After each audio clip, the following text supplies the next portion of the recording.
If you want to manage app notifications on Google Pixel 11 Pro, first of all, you want to go to Settings.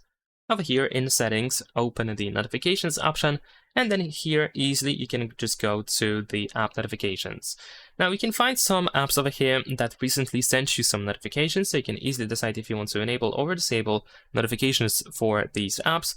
And you can even tap on these apps to find some more options. Sometimes you can find additional categories, which means that you can keep notifications enabled for specific apps, but you can disable some specific notifications that the same app can send you.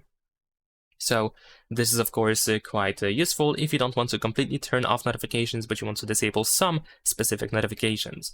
And besides that, if you want to see the list of all apps, and if you want to manage notifications for them, you can tap on most recent over here, and you can switch to all apps. And there we go. Here we can now see the full list, and you can go through these apps to enable and disable notifications for them.